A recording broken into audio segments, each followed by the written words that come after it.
Hello दोस्तों, अस्सलाम वालेकुम। गुड मॉर्निंग, गुड इवनिंग, जिधर भी आप हैं। मेरा नाम अदनान है और मैं एक और नई सीरीज़ के साथ आपके सामने हाज़िर हुआ हूँ। इस बार ये है about go language.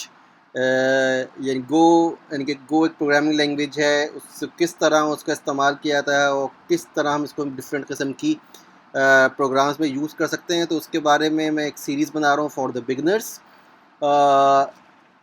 In case आप वंडर इफ़ यू वंडर के मैं क्यों गो पे काम कर रहा हूँ।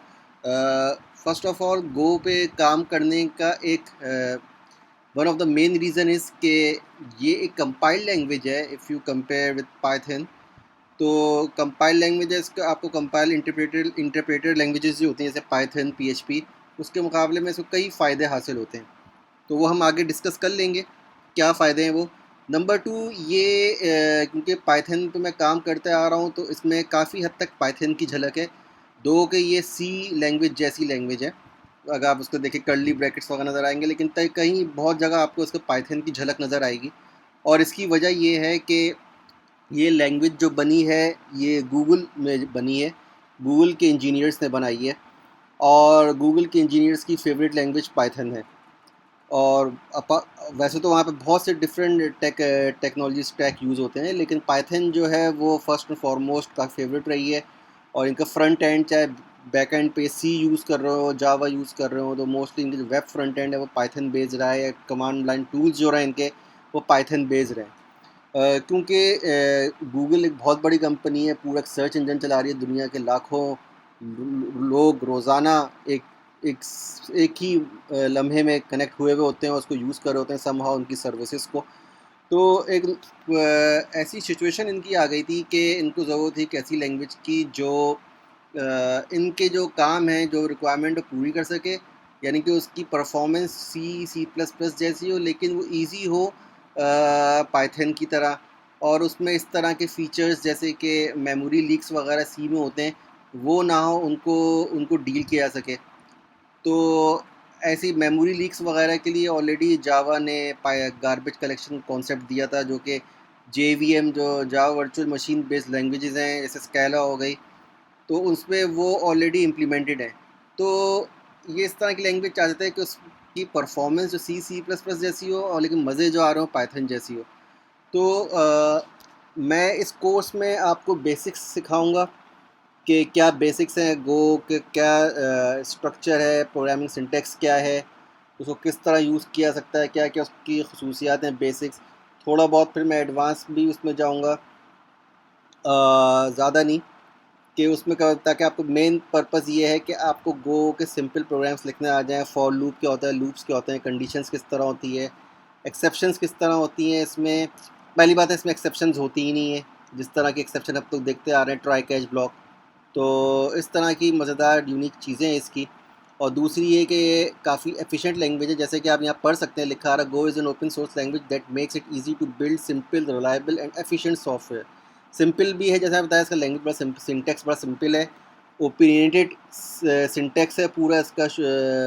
गो लैंग्वेज का मतलब कि ये आपको खुली आज़ादी ऐसा नहीं देता कि आप जिस तरह भी चाहो प्रोग्राम लिख लो। ये आपको एक सर्टेन रूल्स के अंदर बांध के आपको कहता है कि भाई ये इस चीज़ को इस तरह, अगर तुम्हें ये चीज़ करनी है तो ये इसी तरह ही हो सकती है, इसके और तरीके नहीं है। तो इससे फ़ायदा ये होता है कि आप फोकस रहते हैं अपनी प्रॉब्लम पे, बजाय कि आप अपना टाइम ज़ाया करें लैंग्वेज को समझने में। लैंग्वेज में यार इसका क्या होगा, उसका क्या होगा, क्योंकि और लैंग्वेजेस में एक ही चीज़ करने के मल्टीपल तरीके होते हैं। रिलायबल है, जैसे बताया कि आपका ये इसमें फ़ीचर्स ऐसे हैं कि आपको प्रोग्राम जो है, चाहे वो छोटा प्रोग्राम लिख रहे हो या बड़ा प्रोग्राम लिख रहे हो, आप ट्रस्ट करके आप उसको प्रोडक्शन लेवल पे आप अपने प्रोग्राम को रन कर सकते हैं। एफिशिएंसी की बात की, एफिशिएंसी ये गो का सबसे बड़ा जो फीचर है वो कंकरेंसी है। कंकरेंसी मतलब का आपका एक प्रोग्राम, आप एक काम कर रहे हैं, तो एक काम को अगर 100 काम किए जाए, एक काम को 100 काम में डिवाइड मल्टीप्लाई में तकसीम किया जाए, एक एक काम को 100 दफ़ा किया जाए, तरीके से 100 दफ़ा किया जाए, तो बजाय कि आप एक के बाद एक के बाद एक के बाद एक सिक्वेंशियल करें, उसमें आप कंकरेंट करके आप एक ही चीज़ को फैला सकते हैं, उसको स्केल अप कर सकते हैं, उसको स्केल डाउन कर सकते हैं और अपना मतलूबा रिज़ल्ट हासिल कर सकते हैं। इसमें मज़ीद बात होगी इसकी गो रूटीन्स वगैरह क्या होती है, ये थोड़ा एडवांस टॉपिक हम बाद में डिस्कस करेंगे। अच्छा, ये तो हो गया गो लैंग्वेज का। फिर ये गो लैंग्वेज का एक फ्रीक्वेंटली आस्क्ड क्वेश्चन है कि पर्पस क्या है क्वेश्चन के प्रोजेक्ट का। मैंने आपको बताया था, थोड़ा बहुत और बता दूं। ये गोलैंग की जो वेबसाइट है, आप जाए golang.org। जब आप golang.org में जाएंगे तो आपको ऑलरेडी आपको ये आपको ये तमाम चीज़ें नज़र आ जाएंगी। तो उसमें ये लिखा हुआ है वहाँ के क्या है इस प्रोजेक्ट का हिस्ट्री क्या है, कि ये सबसे पहले हिस्ट्री पाते हैं। इस प्रोजेक्ट की हिस्ट्री क्या है कि रॉब पाइक, कैन थॉम्सन। और कैन थॉम्सन अगर आपको नाम अगर सुना सुना लग रहा है तो ये नाम आपको अभी सर्च करके बताते हैं कौन साहब हैं ये। तो कैन थॉम्सन एक साइंटिस्ट हैं जिन्होंने यूनिक्स ऑपरेटिंग सिस्टम, तो यूनिक्स जिस पे आज तमाम दुनिया के कंप्यूटर चल रहे हैं, इंक्लूडिंग मेरा मैकबुक चल रहा है और बहुत से सर्वर बेस्ड सिस्टम चल रहे हैं, तो उसको यूनिक्स को बनाने में कैन थॉम्सन का बहुत बड़ा हाथ था, अलॉन्ग विद डेनिस रिची। तो ये साहब, रॉब पाइक, ये दोनों ये AT&T में काम करते थे। तो वहीं बेल लैब्स में एक्चुअली काम करते थे। तो वहाँ पे ये सारे कुलीग्स थे, तो वहाँ पे इन्होंने काम किया था। तो वही इन लोगों, जब इन लोगों को गूगल ने हायर किया तो इन लोगों ने लैंग्वेज का किया। अच्छा, तो यार क्यों बनाई गूगल, वो हिस्ट्री क्या है इसकी? हिस्ट्री क्या है, ये रॉब गेस में रॉब पाइक, कैन थॉम्सन ने इनिशियली इसका आइडिया दिया कि किस तरह बनेगा लैंग्वेज जिस कदम की चाहते थे वो। तो उन्होंने आपस में थोड़े वाइट बोर्डिंग में तो गोल्स देखे बस कि ये फीचर्स होने चाहिए, ये फीचर्स होने चाहिए। फिर कैन थॉम्सन ने उसका एक इनिशियल कंपाइलर बनाया जो कि उसकी आउटपुट जो थी गो प्रोग्रामिंग की जो ने लिखी थी वो उसको सी में जनरेट करता था। उसके बाद ईएन टेलर आए, उन्होंने GCC compiler front end for go, यानी कि कंपाइल GCC लिखते थे वो गो को में कन्वर्ट करता था। फिर रस कॉक्स ने ज्वाइन किया, जिन्होंने लैंग्वेज को मज़ीद आगे बढ़ाया और लाइब्रेरीज जो थी उसको प्रोटोटाइप जो था उसको रियलिटी में कन्वर्ट किया। गो पब्लिक प्रोजेक्ट नवंबर 10 2009। अच्छा, ये सारा काम गूगल में होते हुए हुआ है। जब ये लोग गूगल में काम करते थे, कोई अलग से जब गूगल पे इनका एक्स्ट्रा टाइम होता था तो ये उन्होंने उसमें एक्सपेयर टाइम में इन्होंने इस पर काम किया। गो ओपन सोर्स हुई नवंबर 10 2009 को, और कई लोग उसको यूज़ कर चुके हैं। क्योंकि ओपन सोर्स है तो कई हज़ारों लोग जो है इसमें कंट्रीब्यूट करते हैं। गो के जो प्रोग्रामर हैं उनकी तादाद मिलियन से पहुंच गई है और वो गोफर्स कहलाते हैं। और गो की सक्सेस हैज़ फार से, और इसकी जो सक्सेस है जो उन्होंने सोचा भी नहीं था उससे भी ज़्यादा एक्सीड कर गई है। अच्छा, क्यों बनाई ये लैंग्वेज? ये लिखा है Go was born out of frustration with existing languages environment for the work we are doing. जैसे मैंने आपको बताया कि ये गूगल में ऑलरेडी काम कर रहे थे और इनको मुख्तलिफ चैलेंजेस, टेक्निकल चैलेंजेस आ रहे थे, तो वो उनके वो पूरे नहीं हो पा रहे थे। क्या चैलेंजेस है? और इनको जो तो एक चीज़ को चूज़ करने के लिए मुख्तलिफ एक लैंग्वेज यूज़ करनी होती है, फिर उसको दूसरे में यूज़ कर दे। तो इनको मुख्तलिफ चीज़ें, मुख्तलिफ जो फैसिलिटीज़ चाहिए थी उनको, वो एक लैंग्वेज में नहीं मिल रही थी। जैसे इन्होंने लिखा है, प्रोग्रामर्स वो कुड चूज़ वो कुड वो choosing ever safety and efficiently by moving a dynamic type languages such as Python Java to rather C++। कुछ लोग पाइथन में कर रहे थे काम, कुछ C++। तो इनकी अपनी एक प्रॉब्लम थी, उसको उन्होंने सॉल्व करने के लिए उन्होंने ये लैंग्वेज बनाई। क्या करें? We were not alone are concern after many years with pretty quiet landscape for programming languages. Go was among the first of several languages Rust, Elixir, Swift, more and that have made programming language development an active, almost mainstream field again. तो कहते काफ़ी अरसे तक कोई नई language I नहीं थी। जैसे हकीकत भी है, हम लोग जावा पे काम होता था, C++ पे हो रहा है, पाइथन भी 1990s की आई थी, तो कोई लैंग्वेज कोई आ नहीं रही थी। तो गो इनिशियल लैंग्वेजेस आई थी, रस्ट भी 2003 में आई थी इफ़ आई रिमेंबर करेक्टली। तो इन सब के जो रस्ट, एलेक्ज़र, स्विफ्ट, इन सब लैंग्वेजेस की जो फीचर हैं, उस फीचर को उस प्रॉब्लम को सॉल्व करना चाह रहे थे कि क्योंकि सिस्टम जो है नेटवर्क ओरिएंटेड थे और वो एक हार्ड डिस्क मेमोरी सस्ती हो गई थी, हार्ड डिस्क सस्ती हो गई थी। तो अब एक प्रोग्राम को मल्टीपल सर्वर्स पे, मल्टीपल मशीन्स पे चलाया जा सकता था। पुरानी लैंग्वेजेस थी जैसे C++, पाइथन वगैरह, वो इस चीज़ को सपोर्ट नहीं करती थी। तो वो एक ऐसी लैंग्वेज चाह रहे थे कि वो इस आजकल के मौजूदा दौर के जो मसाइल हैं, जो गोल्स और टारगेट्स हैं, उसको वो मीट कर सके। तो उसके लिए उन्होंने गो लैंग्वेज से पहले रस्ट और एलेक्ज़र वगैरह ने भी इसी तरह काम किया हुआ है। उन्होंने भी कंकरेंसी और पैरेललिज्म को किसी न किसी तरीके से उन्होंने इन्वॉल्व किया। तो गो का भी मेन फीचर ये था कि इस तरह की चीज़ें कर सके।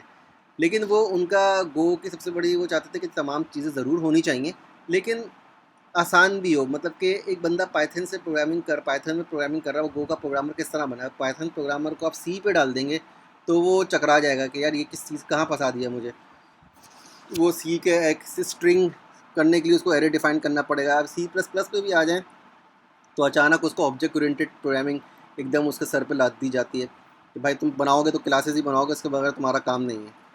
तो इसलिए गो को ऐसी लैंग्वेज बनाना था जो कि सिंपल भी हो, कंपाइल्ड भी हो। कंपाइल्ड लैंग्वेज जैसे कंपाइल्ड लैंग्वेज और स्टैटिक टाइप लैंग्वेज में फ़ायदा ये होता है कि मिसाल के तौर पर आपने वेरिएबल लिया, वेरिएबल ए, पाइथन में आप लिखेंगे ए इज इक्वल टू 25 लिख दो तो वो ऑटोमेटिकली पाइथन का जो इंजन है वो फिगर आउट कर लेता है कि यार ये इंटीजर है। अगर आप a is equal to hello world लिखोगे तो कहेगा ये टेक्स्ट है, और सो ऑन सो फॉर। तो काम तो चल रहा था, लेकिन स्टैटिक टाइप लैंग्वेज में होता है कि आपको वेरिएबल की लैंग्वेज जो टाइप होती है आपको बतानी पड़ती है एट कंपाइल टाइम। अगर आपने वो बता दी तो वो चलेगा, अगर वो आपकी इनपुट वाली नहीं है तो वो एरर देगा कंपाइल टाइप के बाद। अच्छा, गो में एक और फीचर भी है जो कि और लैंग्वेजेस की तरह है कि उसमें आप असाइन कर सकते हैं। मैं आपको बताऊंगा वेरिएबल्स किस तरह डिफरेंट असाइन होते हैं तो आगे आने वाली एपिसोड्स में। तो आप इसमें जब गो में वेरिएबल डिफाइन करते हैं तो उसकी आप टाइप बताते हैं, और टाइप जो उस टाइप का अगर वो मौजूद होगा, डेटा मौजूद होगा तो चलेगा, अदरवाइज़ वो नहीं चलेगा। और सब उसका दूसरा क्या एम था, with support of network and multi core computing. जैसे मैंने आपसे कहा कि आज इंटरनेट ने दुनिया में हर एक रेवोल्यूशन बर्पा कर दिया है।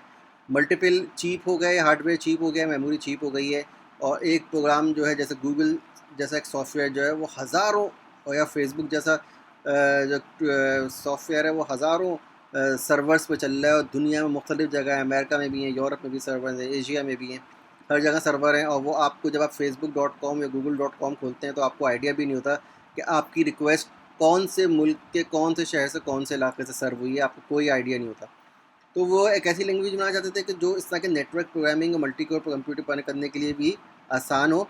और फाइनली क्या था, working with Go is intent to be fast, यानी कि फास्ट होना चाहिए। It should take most a few seconds to build a large executive on a single computer. तो उनका क्या टारगेट था कि बड़ी से बड़ी भी अगर कोई एग्जीक्यूटिव है उसको ज़्यादा से ज़्यादा सेकंड ले, उससे ज़्यादा टाइम ना ले।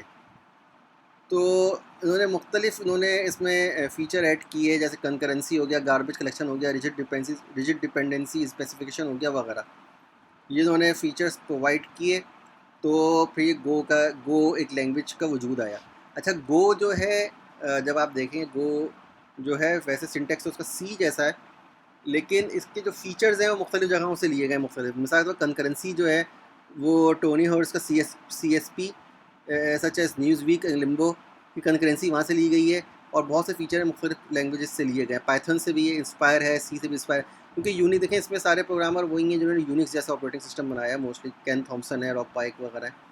तो ये इन्होंने यूनिक्स से इंस्पिरेशन ली, पे सी पे काम हुआ, सी ने यूनिक्स बनाए। तो इनकी कोशिश ये थी कि बिल्कुल आउट ऑफ वे भी ना जाए बिल्कुल, और अपना काम मकसद भी हासिल कर सकें। तो ये था थोड़ा सा जायज़ा है इसका, थ्योरी मुझे बतानी थी। जैसे मैंने अर्ज़ किया गो कंपाइल लैंग्वेज है, तो आपको गो को इंस्टॉल करने के लिए आप गो लैंग पे जाएं, और जब आप गो लैंग पे जाएंगे तो उसकी इंस्टॉलेशन किस तरह होगी। जब जैसे गो लैंग पे गए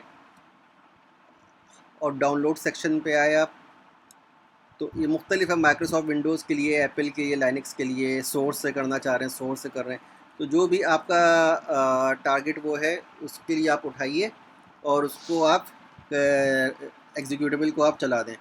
मैं मैक पे हूँ तो मैं होम ब्रू को भी यूज़ कर सकता हूँ। अगर आप if you are Mac user तो आप होम ब्रू को भी यूज़ कर सकते हैं। अदरवाइज़ आप सिंपल इसको करें, इसको आप चलाएँ तो आपकी गो लैंग्वेज जो है वो रेडी रहेगी। अगर मैं इसको चला के देखूँ यहाँ पे गो वर्जन, क्यों नहीं आ रहा गो वर्जन। ओके, मैं देखता हूँ, मैं कोई चीज़ देख रहा हूँ। गो का वर्जन मैं आपको बताना चाह रहा हूँ कौन सा वर्जन मैं यूज़ कर रहा हूँ। गो वर्जन कमांड सिंपल यही होती है, बताइए मैं क्यों वो कर रहा हूँ, देख लेते हैं। गो वर्जन, ओके, गो वर्जन सिंपल रखा हुआ है। तो ये एज ऑफ नाउ जो मैं इसको यूज़ कर रहा हूँ अपने मैक पे, ये गो वर्जन 1.14.2 है। मैं भी आपसे ये रेकमेंड करूँगा कि आप एटलीस्ट 1.14 आपके पास इंस्टॉल्ड हो, इसके फ़ीचर्स वगैरह, क्योंकि इसमें मुख्तलिफ़ फ़ीचर्स भी आते हैं और इसकी जो बग्स व फिक्सिंग वगैरह होती है, तो कम से कम आप, और फिर हम मुख्तलिफ जो फिर आगे इस पर प्रोग्राम बनाएंगे उसमें हम देखेंगे किस तरह इसकी डिफरेंट चीज़ें इसको इम्प्लीमेंट कर सकते हैं। तो ये तो गो का थोड़ा आइडिया हो गया। अब आप इनके साथ वंडरिंग कर रहे हो कि यार मैंने क्यों गो को किया, तो being a programmer, being a technologist, ये हमारे लिए ज़रूरी होता है, चाहे हम पसंद करें या ना करें, कि अपने आप को अपडेट रखें। तो पिछले 7 8 9 साल पाइथन पे मुख्तलिफ़ चीज़ें करने के बावजूद मेरी ख्वाहिश थी कि यार कोई ऐसी कंपाइल्ड लैंग्वेज में काम किया जाए जिसका आजकल के ज़माने में फ़ायदा हो सके, जो आजकल के चैलेंजेस हैं उसको देखा जा सके। तो मुझे 2 लैंग्वेज बहुत पसंद आई हैं, एक गो, दूसरी रस्ट। रस्ट को मैं अभी थोड़ा इनिशियल सीखा है, मैंने उसको भी इतना काम नहीं किया, लेकिन वो भी बहुत मज़ेदार लैंग्वेज है। उसकी टूल चेनिंग बड़ी ज़बरदस्त है, उसके जो एरर्स के मैसेजेस आते हैं बड़े बहुत एक्सप्लेन अच्छे तरीके से होते हैं। दूसरी गो, तो गो से मैंने स्टार्ट किया। गो में पहले मैंने आज से 1 डेढ़ साल पहले भी मैंने गो को स्टार्ट किया था, हेलो वर्ल्ड टाइप के प्रोग्राम बनाए थे, तो वो बस वहाँ तक रहा, उससे बात आगे नहीं बढ़ी। तो फिर मैंने पिछले चंद महीने से पहले से मैंने इस पे दोबारा काम स्टार्ट किया, गो पे। और गो पे मैंने मुख्तलिफ़ अपने पैकेजेस भी बनाए। मिसाल के तौर पे ये बनाया है, एक फहरिस्त के नाम से मैंने पैकेज बनाया है, और गो कैशे बनाया है मैंने, 2 3 मैंने इस तरह के बनाए हैं। ये फहरिस्त मैंने एक वो बनाया है, क्या कहते हैं, इंडेक्सिंग, डॉक्यूमेंट इंडेक्सिंग सिस्टम बनाया है। और इस तरह की चीज़ें मैंने बनाई हैं जस्ट फॉर लर्निंग पर्पस, और मुझे बड़ा मज़ा आया। सबसे पहले मैंने गो कैशे पे काम किया था, ये LRU कैशे इम्प्लीमेंटेशन है गो में, तो इसमें मुझे बड़ा मज़ा आया करके, और मैंने बहुत कुछ समझे। मेरा पहला एक प्रोग्राम था, पहली हेलो वर्ल्ड तो ऐसा प्रोग्राम था किए हुए थे, लेकिन रिलीज़ या तो प्रोडक्ट कहें या प्रोजेक्ट के तौर पर मेरी पहली रिलीज़ थी। और इसमें मैंने बहुत कुछ सीखा मैंने, कि किस तरह इसको करते हैं, किस तरह नहीं करते। उसके बाद मैंने फिर इस पे फहरिस्त पे काम, एक और प्रोडक्ट था, ये तकरीबन ये भी इसी तरीके से काम था। ये भी समझे डॉक्यूमेंट इंडेक्सिंग, ये की वैल्यू स्टोर है, लेकिन ये थोड़ी डिफरेंट है। इस पे मैंने ये काम किया और इसको भी मुझे बड़ा मज़ा आया करके। इसमें मैंने कुछ नई सी चीज़ें सीखी, गो बुक के मॉड्यूल्स क्या होते हैं, किस तरह होते हैं, ये सब चीज़ें होती हैं। तो ये मैंने तमाम चीज़ें सीखी। तो ये मैंने 2 3 इस तरह के प्रोजेक्ट मैंने ऑलरेडी रिलीज़ किए हुए ओपन सोर्स में। और इससे मैंने अपार्ट फ्रॉम लर्निंग गो के अलावा भी मुझे बहुत कुछ सीखने को मिला है। तो कोशिश ये होनी चाहिए आपकी भी कि नई चीज़ें सीखें, चाहे दिल नहीं भी चाह रहा हो। वैसे भी आजकल लॉकडाउन है, बहुत से लोग जो जॉब कर रहे हैं उनकी कम्यूट का टाइम बच जाता है, तो बेहतर है इस तरह का टाइम जो है वो आप सीखने सिखाने में निकालें, लगाएँ, और अपने आप को अपडेट कर सकें। तो इसका जैसे मैंने कहा कि ये इसके कंपाइल्ड लैंग्वेज है, इसका पाइथन जैसा काफ़ी सिंटेक्स है, आपको देखेंगे, और बहुत मज़ेदार किस्म की लैंग्वेज है। तो उम्मीद है कि आपको ये थोड़ा बहुत इंट्रो पसंद आया होगा। एक छोटा सा प्रोग्राम लिख लेते हैं गो पे। ये मैं इस गो प्रोग्राम के लिए मैं जो एडिटर यूज़ कर रहा हूँ वो है VS code, visual studio code. ये फ्री अवेलेबल है ऑनलाइन, विंडोज़ के लिए भी है, मैक के लिए भी है, और लाइनक्स के लिए भी है। तो मैं गो के लिए जो है मैं ये एडिटर यूज़ करूँगा, और उसके लिए मैं जो प्लगइन यूज़ कर रहा हूँ,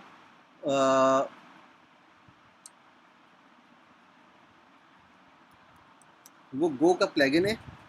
जब गो को सर्च करके मैंने इंस्टॉल किया हुआ, आई गेस ये हाँ मैंने तो गो टीम, जो गूगल पे जो गो टीम है उन्होंने ही निकाला है ये।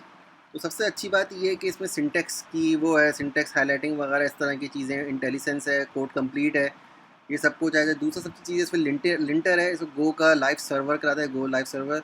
तो वो आपकी मुख्तलिफ जो फॉर्मेटिंग होती है, जो भी एरर्स होते हैं, जो भी, अगर आपको पाइथन में पेप याद है जो आपको मुख्तलिफ सजेशंस दे रहा होता है कि कोड इस तरह लिखो, लाइन 80 करेक्टर से ज़्यादा हो, सो तो गो में भी ये चीज़ है। मतलब गो में सबसे अच्छी चीज़ ये है कि ये आपको इतना बाउंड फोकस रखता है अपने प्रोग्राम में कि आपको फजूल चीज़ों में सोचने के लिए आपको ये टाइम बर्बाद नहीं करता। मिसाल के तौर छोटी चीज़ है, वेरिएबल नेम। आप कोई एक प्रोग्राम लिखेंगे, पाइथन हो गया, पाइथन में यूजली अंडरस्कोर यूज़ होता है। अच्छा, गो में क्या किया कि जो इन्होंने गाइडलाइंस दी हैं उसको इन्फोर्स भी किया है, अगर आपकी वो चीज़ें इस तरह नहीं लिखी हुई या नहीं हुआ हुआ तो आपका प्रोग्राम चलेगा ही नहीं। तो ये एक बहुत शुरू में तो काफ़ी वो इरिटेशन होती है कि यार ये क्या है, मैं अपने तरफ से नाम लिखना चाह रहा हूँ और ये कह रहा है नहीं इसको इस तरह करो, इसको इस तरह करो। लेकिन बाद में जब आपको आदत हो जाती है आपको, तो आपको बड़ा मज़ा आता है कि आपको फिर अपने प्रोग्राम में फोकस रहते हैं और उसके अलावा कुछ नहीं सोचते। तो ठीक है, वी एस स्टूडियो इंस्टॉल है, वी एस स्टूडियो को भी आप, वी एस कोड को भी आप इंस्टॉल कर सकते हैं और कमांड लाइन में चला सकते हैं। तो एक पहला प्रोग्राम लिखते हैं। तो सबसे पहले पैकेज में इंपोर्ट फॉर्मेट, क्योंकि अभी और ये मैंने फंक्शन लिखा fmt print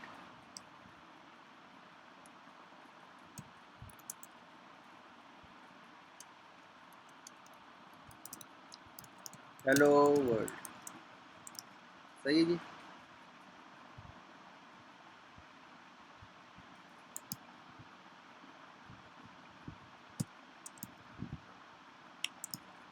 okay, Go run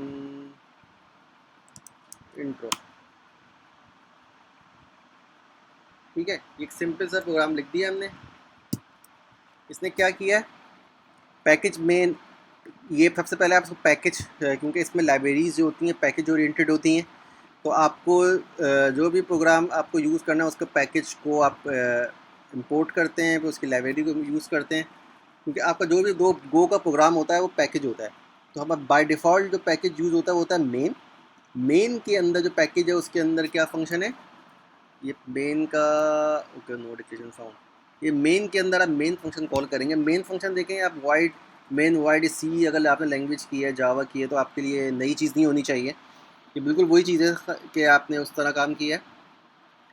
आपने फंक्शन मेन लिखा, फंक्शन मेन किस तरह लिखा, मैंने ये लिखा है इम्पोर्ट किया है ऑटोमेटिक, क्योंकि मैं यही कह रहा हूँ, मैं गो लैंग्वेज का मैं एक्सटेंशन यूज़ कर रहा हूँ, तो मेरे लिए बहुत सी चीज़ें आसान कर देता है। मिसाल के तौर पर मैंने ये नहीं लिखा पैकेज मेन लिखा और मैं डायरेक्ट इसको यूँ करूँ तो मेन का फंक्शन आ गया, fmt लिखा, ये आ गया।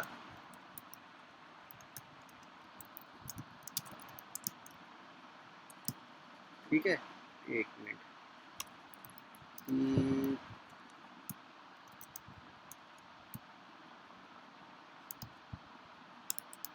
कहाँ चला गया यार, तो उसको उंडू कर लेते हैं।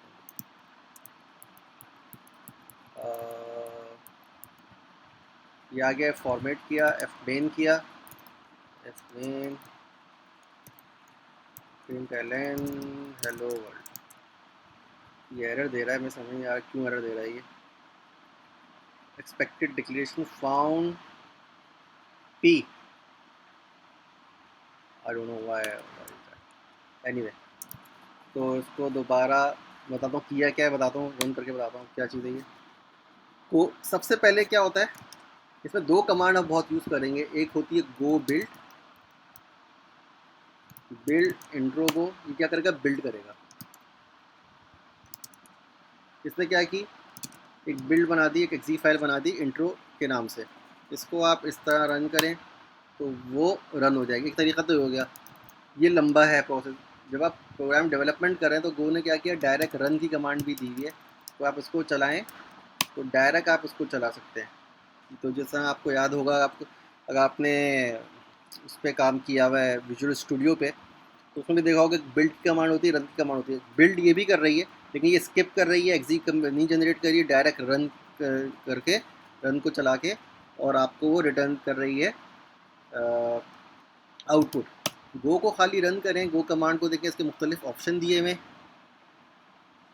बग करें, बग रिपोर्ट होती है, बिल्ड करती है, क्लीन करती है जो इंटरमीडिएट ऑब्जेक्ट होते हैं, डॉक्यूमेंटेशन के लिए, फिक्स हो गया, फॉर्मेट हो गया, गो फॉर्मेट होती है कमांड पैकेजेस को सोर्स करने के लिए। ये जो कमांड है फॉर्मेट हो गया, फिक्स हो गया, जो हमने गो लैंग का ये एक्सटेंशन यूज़ कर रहे हैं, ये ऑटोमेटिकली इसको कवर कर रहा है। टेस्ट हो गया फॉर राइटिंग टेस्ट,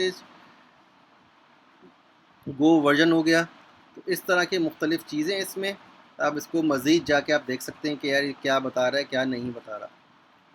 तो फिर रन करता हूँ प्रोग्राम अपना इंट्रो डॉट गो, और जब इसको रन किया इसने क्या कर दिया, हेलो वर्ल्ड प्रिंट कर दिया। हम आगे चलेंगे, इसमें देखेंगे जब आपको एक से ज़्यादा वो यूज़ करना हो, इंपोर्ट्स यूज़ करने हो, तो ये आप इसको इस तरह कवर कर लेते हैं। जैसा हर प्रोग्रामिंग स्टाइल होता है, प्रोग्राम लिखने के कुछ स्टाइल होते हैं, इसके भी इस तरह के स्टाइल हैं। क्योंकि आपके मल्टीपल वेरिएबल्स हों या मल्टीपल इंपोर्ट्स से आप इस तरह ब्रैकेट्स के अंदर, ब्रेसेस के अंदर आप कर सकते हैं, और वो आपको प्रोग्राम को मज़ीद ऑर्गेनाइज़ कर लेते हैं। तो ये था छोटा सा प्रोग्राम, एक हेलो वर्ल्ड आपको एक आइडिया देने के लिए, ताकि आप स्टार्ट करें, डाउनलोड करें, प्रोग्राम लिखें। और उम्मीद है आपको ये इंट्रो पसंद आया होगा। कोई कमेंट या फीडबैक हो वो दें, और इंशाल्लाह मैं जल्द जो हमारा मेन बिगनर्स की जो एजेंडा है, जिस तरह प्रोग्राम हम मुख्तलिफ देखेंगे मज़ीद, वो हम आगे बढ़ेंगे और ख़ुद भी सीखेंगे और इंजॉय भी करेंगे। तो अगर आपको वीडियो पसंद आई हो तो इसको लाइक करें, शेयर करें, ख़ास तौर पे उन दोस्तों के साथ शेयर करें जो नई लैंग्वेज सीखना चाह रहे हैं लॉकडाउन में और आपसे कहते हैं यार क्या करूं, कुछ करने को नहीं है। तो ये करें, बड़ी मज़ेदार लैंग्वेज है, कई जगहों पे यूज़ हो रही है। गो, इन केस आप हैरान हो रहे हो कि यार गो में क्यों सीखूँ मैं, गो में कोई चीज़ बनी हुई भी है नहीं, तो मैं आपको बताता हूँ। गो में बहुत से सिस्टम्स ऑलरेडी काम कर रहे हैं। अगर इन केस आपने नाम सुना हुआ हो तो फर्स्ट ऑफ ऑल कुबरनेटिस जो कंटेनर मैनेजमेंट सिस्टम है वो गो में बना हुआ है। अगर आपको क्रिप्टो करेंसी का शौक़ है, आपने नाम सुना हो तो इथेरियम का आपने नाम सुना होगा, तो इथेरियम जो है इंटायर सिस्टम जो है गो लैंग्वेज में बना हुआ है। इस तरह स्टेलर क्रिप्टो जो नेटवर्क जो है वो पूरा गो में बना हुआ है। IBM का हाइपरलेजर ब्लॉकचेन सिस्टम जो है वो गो में बना हुआ है। और बहुत से प्रोग्राम जो है वो गो में बने हैं, मेरे जहन में आ भी नहीं रहे होंगे। गो का मेनली काम जो है वो मिडिल वेयर में ज़्यादा है। ये इसको हम एक वेब, इसमें इसके लिए इसके ज़रिए आप एक वेब एप्लीकेशन एक बना सकते हैं कि आप इस पर एक वेब सर्वर इनिशिएट करें, खड़ा करें और अपने वेब पेजेस उसको रेंडर करें। But that is not the purpose only. Go का मेन पर्पज़ है कि आप मुख्तलिफ छोटे बड़े स्मॉल सर्वर्स लिख सकें, नेटवर्क सर्वर्स प्रोग्राम लिख सकें, API जनरेट कर सकें, और वो सिक्योर भी होती है। इसमें सारे इस तरह के फ़ीचर्स हैं जो आपको सिक्योर सर्वर लिखने के लिए मदद करता है और बड़ी आसानी से आप सर्वर लिख सकते हैं। और दूसरी सबसे बड़ी बात ये है कि इसका कंकरेंसी इसका मेन फ़ीचर है कि आपका एक प्रोग्राम जो है वो सिंपल, एक आपने एक फ़ंक्शन जनरेट किया है, उसको फ़ंक्शन को किस तरह आप मल्टीपल कोर्स पे चलाएँ, मुख्तलिफ सिस्टम पे एक साथ चलाएँ, और वो रिज़ल्ट जो है आपको वो कंबाइन करके देता है। और आपका प्रोग्राम जो एक प्रोग्राम अगर 20 मिनट ले रहा है, तो अगर 10 सिस्टम है तो हो सकता है 2 मिनट में आपको प्रोग्राम वो पूरा आउटपुट जनरेट कर दे। तो सर कई फ़ीचर्स हैं, हम आगे चलेंगे तो इसके बारे में डिस्कस करेंगे। तब तक के लिए टेक केयर, अल्लाह हाफ़िज़।